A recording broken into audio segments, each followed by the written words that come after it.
और तब जब उनकी शादी हुई तब वे आईएएस बने। और सचमुच यहां के दामाद और आरा के सपूत ने प्रशासनिक सेवा के जिस भी पद पर रहे, उन्होंने इस धरती के मान को बढ़ाया बड़े गर्व के साथ, क्योंकि भारत सरकार के गृह सचिव के रूप में उनके कार्यकाल को हमने देखा था, क्या शानदार काम किया था। और बहनों और भाइयों, पिछले 5 साल से मैं उनके कार्य को बहुत नजदीक से देख रहा हूं। भारत के ऊर्जा मंत्री के रूप में उत्तर प्रदेश जैसे 25 करोड़ की आबादी के राज्य को भी बिजली संकट से मुक्त करने के लिए, और केवल समस्या नहीं देना है, समस्या का समाधान भी देना है, समाधान का मार्ग निकालने वाले राजकुमार सिंह जी को आप सबका फिर से आशीर्वाद प्राप्त हो, इसके लिए आप सबसे अपील करने के लिए मैं आया हूं। बहनों और भाइयों, चुनाव के अंतिम चरण में हम लोग चल रहे हैं। 1 जून को चुनाव होना है। 6 चरणों के चुनाव हो चुके हैं। 6 चरणों के चुनाव में मुझे देश के अंदर अलग अलग राज्यों में जाने का अवसर प्राप्त हुआ। कश्मीर से कन्याकुमारी तक, कामरूप से लेकर के कच्छ तक, 12-14 राज्यों में चारों ओर एक ही नारा है, एक ही संकल्प है, और वह है फिर एक बार मोदी सरकार का है। एक ही नारा गूंज रहा है कि फिर एक बार, और अब की बार 400 पार। जब 400 पार की बात होती है तो कांग्रेस और आरजेडी के सहयोगियों को चक्कर आने लगता है कि 400 सीट बीजेपी और एनडीए 400 सीट पाएगी, और फिर ये अनलगल प्रलाप और अनलगल बयानबाजी और अफवाह फैलाते हैं। बहनों और भाइयों, 400 पार जब जनता जनार्दन से हम पूछते हैं, मैं देश के अलग अलग क्षेत्रों में गया, पूछा मैंने कि 400 पार का आपका कैसे कह सकते हैं। उन्होंने एक ही बात कही, उन्होंने कहा जो राम को लाए हैं हम उनको लाएंगे, जो राम को लाए हैं हम उनको लाएंगे। और वह कहते हैं क्यों, तो जनता जनार्दन यही कहती है कि राम भक्त ही राज करेगा दिल्ली के सिंहासन पर। राम भक्त ही राज करेगा, कोई रामद्रोही नहीं। और इसके लिए उन्होंने संकल्प लिया है। 500 वर्षों का इंतजार समाप्त हुआ। अयोध्या में रामलला का भव्य मंदिर बना। बहनों और भाइयों, आज अयोध्या में राम मंदिर का निर्माण भारत के अंदर एक नई ऊर्जा का संचार करता है। कश्मीर में धारा 370 की समाप्ति होती है तो आतंकवाद की ताबूत पे अंतिम कील ठोका जाता है। बहनों और भाइयों, याद करिए, हमारी पीढ़ी सौभाग्यशाली है, हम सब सौभाग्यशाली हैं। हमने बदलते हुए भारत को देखा है। ये बदलता हुआ भारत आज मोदी जी के नेतृत्व में किस तेजी के साथ बदला है, किस तेजी के साथ बदला है। दुनिया के अंदर 14 के पहले का भारत और 14 के बाद के भारत की जब आप बात करते हैं, आपको जमीन आसमान का अंतर दिखाई देगा, जमीन आसमान का अंतर दिखाई देगा। बहनों और भाइयों, जमीन आसमान का अंतर 14 के पहले के भारत में पहचान का संकट कांग्रेस ने खड़ा किया था। बिहार के अंदर आरजेडी ने आपके सामने पहचान का संकट खड़ा किया था, और 2014 के बाद का भारत दुनिया के अंदर सम्मान प्राप्त कर रहा है। 2014 के पहले के भारत में सुरक्षा की समस्या थी, सीमा खतरे में थी। 2014 के भारत में सीमाएं सुरक्षित हैं, आतंकवाद और नक्सलवाद पूरी तरह समाप्त हुआ है। और अब तो पटाखा भी जोर से फट जाए ना तो पाकिस्तान सफाई देता, कहता साहब ये मैंने नहीं किया है। पाकिस्तान को सफाई देनी होती है, क्योंकि उसे मालूम है नया भारत है, छेड़ेगा नहीं। लेकिन अगर कोई छेड़ेगा तो छोड़ेगा भी नहीं। बहनों और भाइयों, जब मजबूत होता है ना देश, मजबूत हाथों में देश रहता है, ऐसे दुश्मन दब करके चलते हैं। और विकास के बारे में, हाईवे बन रहे हैं, 4 लेन, 6 लेन, 12 लेन के हाईवे, एक्सप्रेसवे बन रहे हैं, ट्रेन की नई नई सुविधाएं, वंदे भारत, अमृत भारत, नमो भारत। आरा का रेलवे स्टेशन ऐसे बन रहा है जैसे एयरपोर्ट बन रहा हो। हर घर नल की योजना, 1 district 1 medical college, AIIMS, IIT, IIM, IIIT, NIT, ये सब बन रहे हैं। 14 के पहले के भारत में गरीब भूख से मरता था, आज 80 करोड़ लोगों को फ्री में राशन की सुविधा का सौगात मिल रहा है। बहनों और भाइयों, याद करिए।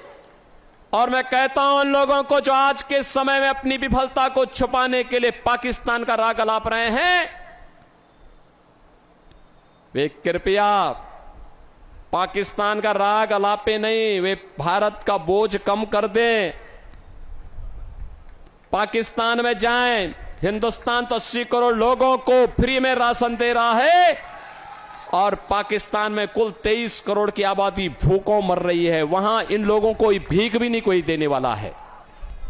बहनों और भाइयों, ये नया भारत है। मोदी जी के नेतृत्व में जितनी पाकिस्तान की आबादी है, उससे बड़ी आबादी को 10 वर्ष में मोदी जी ने गरीबी रेखा से उभारने का काम किया है। आज याद करिए, 60 करोड़ लोगों को प्रतिवर्ष 5 लाख रुपए की मुफ्त स्वास्थ्य की सुविधा, 50 करोड़ गरीबों के जनधन अकाउंट, 12 करोड़ किसान परिवारों को किसान सम्मान निधि का लाभ, 12 करोड़ घरों में शौचालय का निर्माण, 10 करोड़ गरीबों के घर में उज्ज्वला योजना का कनेक्शन पहुंच गया, और 4 करोड़ गरीबों के मकान बन गए हैं। 4 करोड़ गरीबों के मकान बन गए हैं। मोदी जी ने कहा है 4 जून को जब फिर एक बार मोदी सरकार बनेगी, 70 वर्ष से ऊपर के प्रत्येक बुजुर्ग को फ्री में प्रतिवर्ष 5 लाख रुपए की स्वास्थ्य बीमा की सुविधा उपलब्ध करवाएंगे। 5 लाख रुपए तक का उपचार कोई भी बुजुर्ग कहीं भी जाके करा सकता है देश में। मोदी जी ने कहा है जितने गरीब बचे होंगे जिनके पास आवास नहीं होगा, उसको भी एक एक आवास देंगे। अब याद करिए, एक तरफ मोदी जी के नेतृत्व में विकास भी है, गरीब कल्याण भी है, सम्मान भी है, सुरक्षा भी है, अयोध्या में राम मंदिर का निर्माण भी है, और काशी में काशी विश्वनाथ धाम भी आप जाकर के देखिए बगल में। बहनों और भाइयों, आस्था का भी सम्मान है, विरासत भी है तो विकास भी है। और दूसरी तरफ कांग्रेस और आरजेडी आपको कहां ले जाना चाहती है। इन लोगों ने तो हमेशा छल किया, जब मौका मिला इन्होंने देश के साथ छल किया, सनातन धर्म के साथ छल किया, बिहार से छल किया, वोट आपका, और सरकार बनी तो पेट भरा है इन्होंने अपने परिवार का। याद करिए, लालू जी अपने परिवार के बाहर किसी के बारे में सोच नहीं सकते। आप सोचिए, पूरी दुनिया से कम्युनिस्ट समाप्त हो रहे हैं, बंगाल से समाप्त हो गया, और यहां पर एक नक्सली को इन्होंने प्रत्याशी बना करके उतारा है। आप बताओ, बेटी और व्यापारी की सुरक्षा के लिए जो खतरा हो, ये लोग उसको प्रत्याशी बना करके आपकी सुरक्षा को फिर कैद कर देना चाहते हैं, अराजकता पैदा करना चाहते हैं। इनकी मंशा अच्छी नहीं है।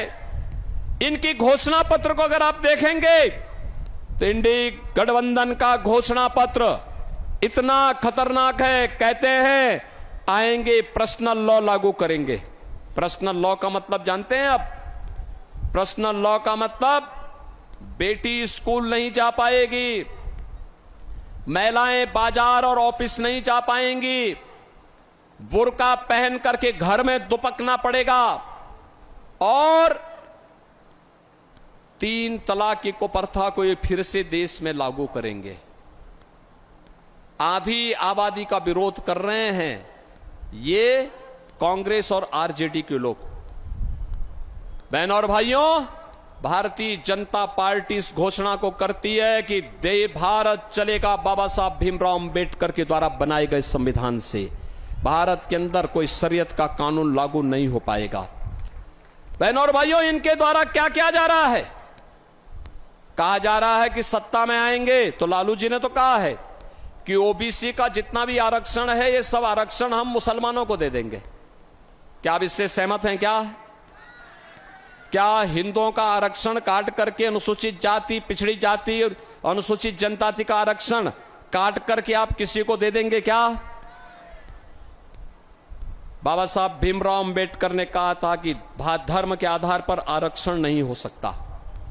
अभी कोलकाता हाईकोर्ट ने इंडी गठबंधन के एक महत्वपूर्ण घटक टीएमसी के फैसले को पलटा है और कहा है कि आरक्षण का लाभ अनुसूचित जाति, जनजाति और पिछड़ी जाति के लोगों को ही मिलेगा। धर्म के आधार पर आप मुसलमान को आरक्षण नहीं दे सकते। बहनों और भाइयों, ये फिर भी देना चाहते हैं, ये जानते हुए कि भारत का विभाजन का आधार धर्म बना था, तब भी ये पाप कर रहे हैं, देश के खिलाफ छल कर रहे हैं, आपके साथ कपट कर रहे हैं, धोखा देने का काम कर रहे हैं। ये आपस में जाति के नाम पे आपको लड़ाएंगे, फिर जाति के नाम पर आपस में लड़ा करके अलग अलग कैटेगरी करेंगे और फिर कहेंगे कि भाई आपका आपसी विवाद है, इसलिए इसमें से एक हिस्सा मुसलमान को दे देते हैं। और इन्होंने किया है। कांग्रेस ने कर्नाटक में मुसलमानों की कुछ जातियों को ओबीसी में शामिल करके ओबीसी का आरक्षण मुसलमानों को दे दिया है। आंध्र प्रदेश में कांग्रेस की जब सरकार थी उसने किया। एक होड़ सी लग रही है। बहनों और भाइयों, ये देश को बचाने का चुनाव है। कांग्रेस और इंडी गठबंधन के इस षड्यंत्र को हमें सफल नहीं होने देना है। राहुल गांधी से जब पूछा गया क्या करेंगे आप सरकार बनाएंगे, तो उन्होंने कहा गरीबी हटाएंगे।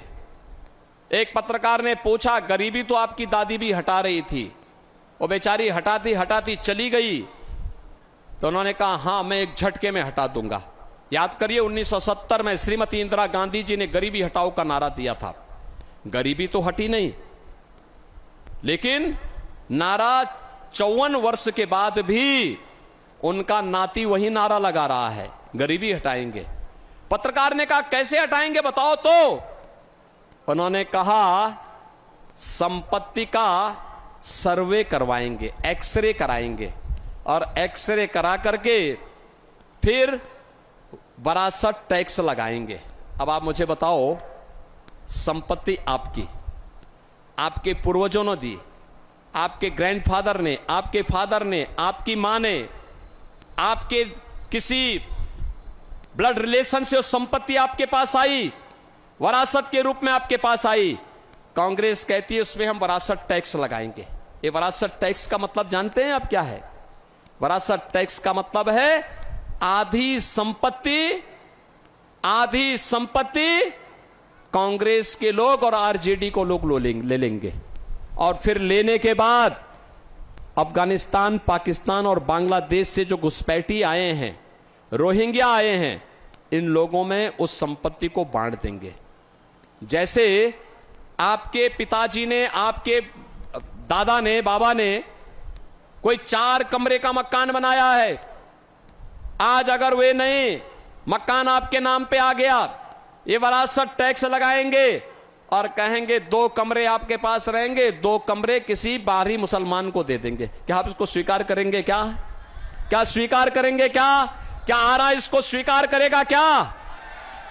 बहनों और भाइयों, ये कांग्रेस, आरजेडी और ये माले के अंदर औरंगजेब की आत्मा घुस गई है। औरंगजेब मुगलों का सबसे क्रूर बादशाह हुआ। कोई शरीफ मुसलमान भी अपने पुत्र का नाम औरंगजेब नहीं रखता है। इसलिए नहीं रखता है क्योंकि औरंगजेब ने सबसे पहले अपने भाई की हत्या की, फिर अपने बाप शाहजहां को, जिसने आगरा का ताजमहल बनाया था, उसको कैद किया। और अगर औरंगजेब और शाहजहां के बारे में पढ़ना है तो पटना की खुदाबख्त लाइब्रेरी में जाकर के पढ़िए। वहां पर इसके बारे में वो लिखता है शाहजहां कि तुझ जैसा कमबख्त पुत्र किसी को पैदा न हो, तूने जीते जी मुझे एक बूंद पानी के लिए तरसाया है। तुझसे अच्छा तो ये हिंदू है जो अपने बड़े बुजुर्गों का सम्मान करता है और मरने के बाद भी उनको श्राद्ध और तर्पण देकर के उनको जल देने का काम करता है। बहनों और भाइयों, औरंगजेब ने हिंदुओं पर एक कर लगाया था, उसका नाम था जजिया कर। जजिया कर हिंदुओं पे जबरदस्ती लगाया जाता था और कहा जाता था ये तो जजिया कर दो और नहीं तो मुसलमान बनो। बहनों और भाइयों, व्यापक पैमाने पे उसने धर्मांतरण किया था। ये कांग्रेस, आरजेडी और ये माले का विरासत टैक्स औरंगजेब का ही जजिया कर है। क्या हम स्वतंत्र भारत में कांग्रेस और इनके सहयोगियों को क्या ये जजिया कर देंगे? क्या हमें नहीं देना चाहिए, कतई नहीं देना चाहिए। ये तीसरी बात क्या कहते हैं? कहते हैं अगर कांग्रेस की सरकार बनी तो अल्पसंख्यकों को उनकी रुचि के अनुसार खान पान की स्वतंत्रता देंगे। बहनों और भाइयों, मैं ये नहीं समझ पाया कि ये बात लिखने की आवश्यकता क्या थी। भाई, बहुसंख्यक जो खाता है, दाल चावल रोटी सब्जी बाटी चोखा सतुआ जो भी खाता होगा, वह तो अल्पसंख्यक भी खाता है। उसको किसने रोका इसको खाने में? पकौड़ी खाना है, पूड़ी खाना है, जो भी उसको खाना है खाए। लेकिन एक जगह में आकर के बहुसंख्यक और अल्पसंख्यक टकरा जाते हैं। जब कोई मुसलमान कहता है कि मैं गौ हत्या करूंगा, मैं गौमांस खाऊंगा, हिंदू अड़ जाता है, कहता नहीं, जन्म जन्म का नाता है, गाय हमारी जन्म जन्म का नाता है। बोलता कि नहीं बोलता है? क्या हम गाय कटने की छूट देंगे? क्या इन गौ हत्यारों को हम सत्ता सौंपेंगे? अरे मैं तो आपसे कहने के लिए आया हूं, जो राम मंदिर का पुण्य आपके साथ जुड़ा हुआ है, इस जन्म में अपनी पीढ़ी को बता पाएंगे और परलोक में जाकर के पूर्वजों को बता पाएंगे कि आपके संकल्प की पूर्ति करके आए हैं हम लोग। बोल पाएंगे ना? बोल पाएंगे ना? ये माले आरजेडी और कांग्रेस के गठबंधन को वोट देने का मतलब क्या है? पाप अपने सिर के ऊपर ले लेना। आज बहनों और भाइयों, जो परिवर्तन देश के अंदर मिला है, इस परिवर्तन के वाहक आप हैं। आप अच्छे सांसद को चुनाव जिता करके भेजे। 14 में आपने आरके सिंह जी को चुनाव जिता के भेजा, मोदी जी प्रधानमंत्री बने। आपने चुनाव जिता के भेजा, उन्होंने आरजेडी के अंधकार को दूर करके पूरे देश को उजाला देने का काम किया है, जगह जगह बिजली पहुंचाने का काम किया है। उत्तर प्रदेश में तो 1,20,000 मजरों में आरके सिंह जी के नेतृत्व में बिजली पहुंचाने का काम हुआ है। आप सोचिए, 1,20,000 मजरों में 1,53,00,000 गरीबों को फ्री में विद्युत कनेक्शन वहां दिए गए हैं और आज बिजली वहां चलती है। पूरी 24 घंटे बिजली सबको बिना भेदभाव के मिल रही है। सांसद आप चुनते हैं, एक वोट आपको यश का भागीदार बना देता है। और वही हम कह रहे हैं, हमारा तो संकल्प एक ही है, हम उस संकल्प के साथ चलते हैं। जनता जब अच्छा फैसला करती है, परिणाम अच्छे आते हैं। आपने यूपी में पिछले 7 वर्ष में कोई दंगा का नाम सुना है क्या? आज वहां दंगा नहीं होता है, कोई दंगा नहीं। नो कर्फ्यू, नो दंगा।